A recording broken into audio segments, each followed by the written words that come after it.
seen this student at UW has measles. Oh, a student in Madison has measles.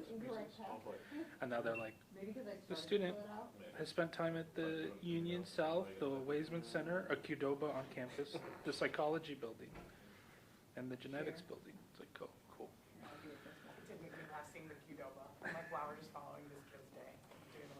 Yeah. I bet you it's Yeah, now he's like, yeah, now he's like, okay. Okay. yeah. You're like, I don't know how big the psychology building is, but you're like, God, you're like, I was in there. I'm like, I have no idea who this person is. Now I gotta go see if I. Well, they should be fascinated. A lot of kids texting their parents like, Mom, did I get the measles vaccine when I was? Am I? Are we good?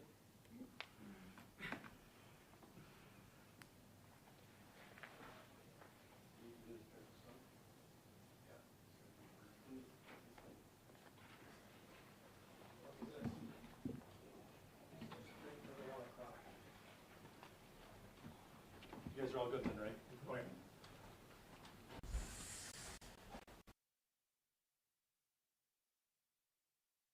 Come on, Old.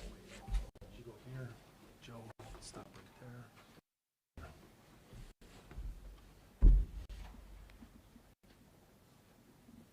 Thumbs. All right, good afternoon. Thank you for being here. Today we're going to be sharing information related to several incidents. This includes shots fired incident that occurred in the city of Waukesha and the village of Waukesha on Saturday, January 24th. The city of Brookfield will also be providing information regarding a connection between an officer-involved shooting that occurred Saturday, January 31st. We'll take a limited number of questions. However, with respects to the city of Brookfield incident, we must be cautious. The case remains open and active investigation being handled by an outside agency. And releasing information prematurely will compromise the integrity of that investigation. At this time, we will not be releasing the name of the suspect involved in the investigations. The individual remains in custody and is receiving medical attention. Our standard notification process will be followed regarding the suspect's initial appearance. Lastly, we are aware of the public interest in a separate shots fired incident that occurred on January 29th in the 300 block of Wisconsin Avenue in the city of Waukesha. That incident is under investigation and not related to these previous incidents that we're going to discuss today.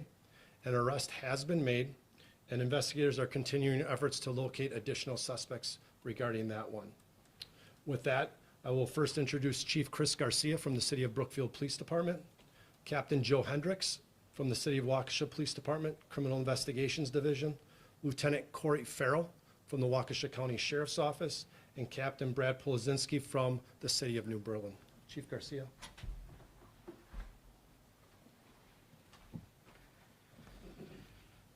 Good afternoon. As you guys are aware, there was a officer-involved critical incident in the City of Brookfield on January 31st, 2026. Certain information I know you're already aware of, but I believe it deserves repeating. Our officers responded at approximately 10:30 p.m. on January 31st to a report of a motor vehicle crash. And upon their arrival, they received information that a suspect had fled from the scene on foot. When our officers attempted to locate that individual, they were met with gunfire. One officer responded by returning fire. The officer who returned fire has been placed on administrative leave, which is standard, which is per our department policy and protocol. The individual, the suspect involved, was struck by gunfire. He is being treated at a area hospital. The last information I had on his condition was that he was in stable but critical condition. As Captain Bauman alluded to, he is in custody. The Milwaukee area investigative team has been requested to investigate this matter, And the Milwaukee Police Department is the lead agency conducting that investigation into the officer-involved shooting.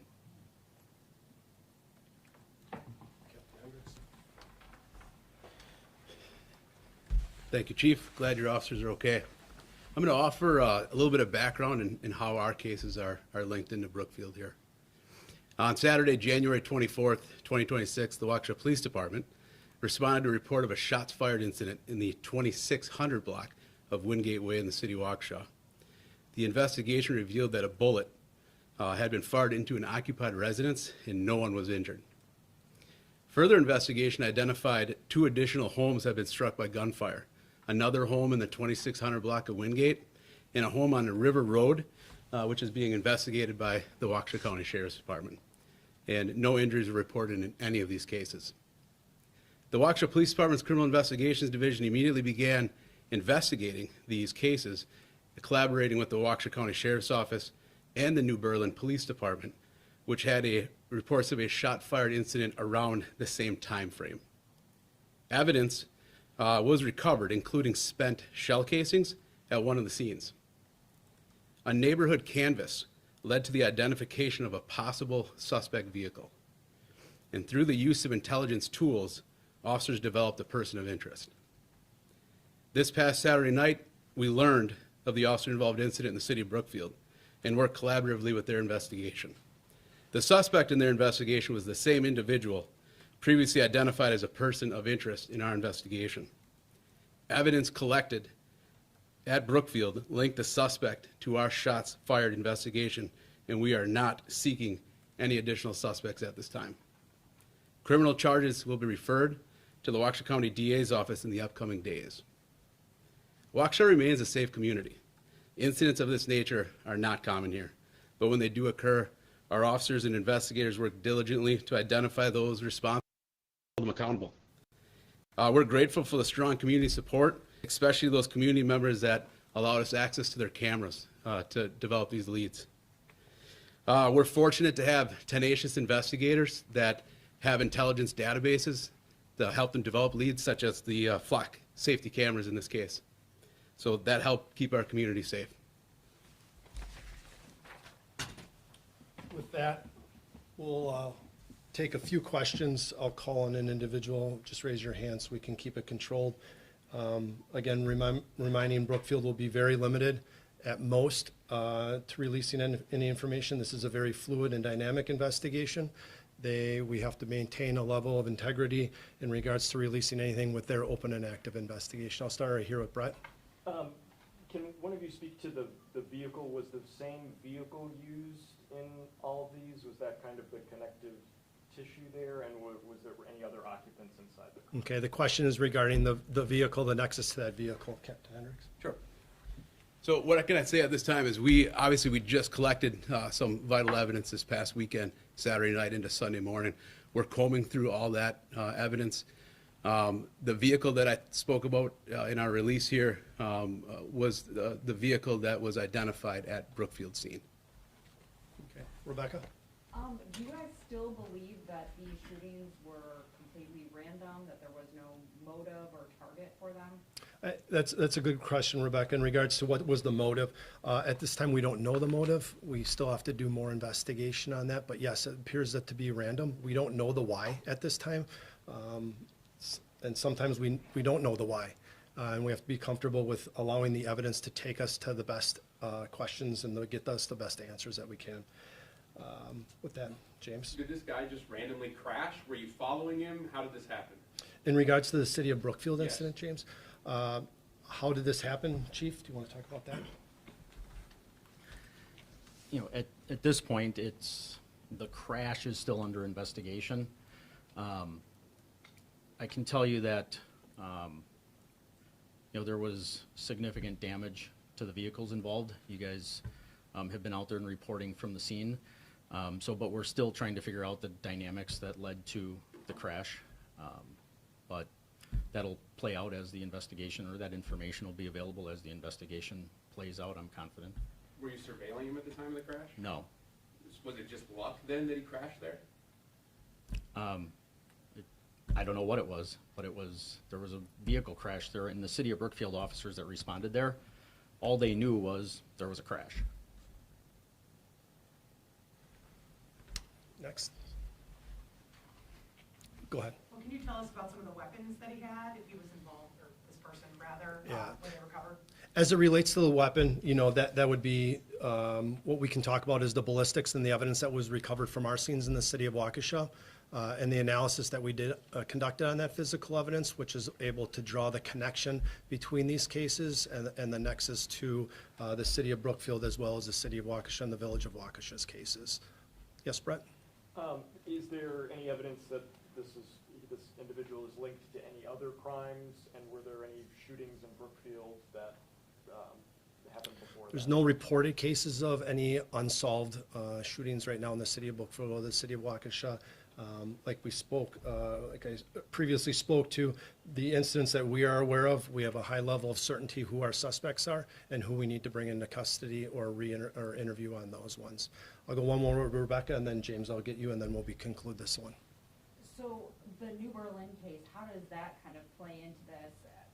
I understand all three were the same vehicle, but there were two incidents in New Berlin, and why did they come back to that house twice? With the New Berlin case, Brad, unless you want to speak, do you want to speak to that at all? I think there's a lot of evidence that we need. The reason why we're able to bring conclusion, or I should say bring some resolve to our cases, is because we did such a rapid analysis with this heightened level of investigation with the officer-involved critical incident.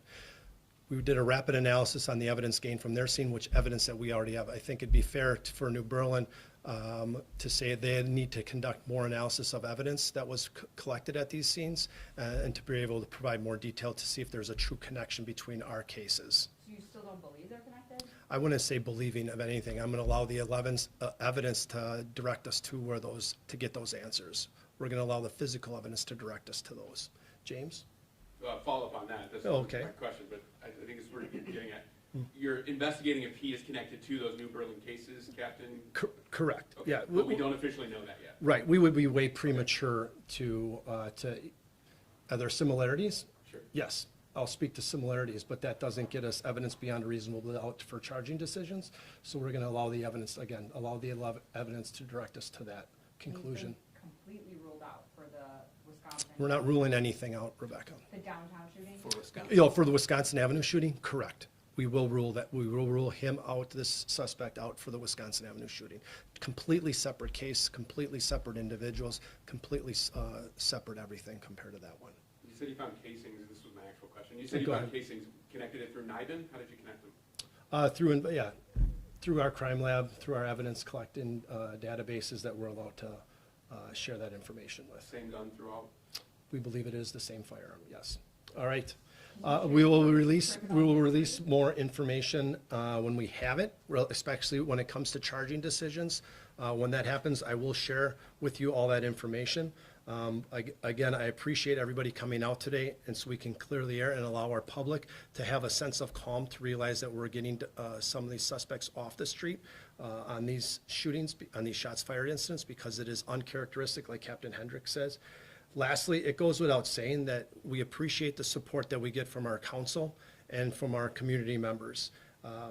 The way that they invest in our public safety was truly on full display this weekend, and the investments that they make, not only in the technology and the intelligence gathering tools that they provide us, it gets us quicker resolution to these cases to bring public safety, public calm when we do have incidents like this. So thank you very much, and we'll talk soon.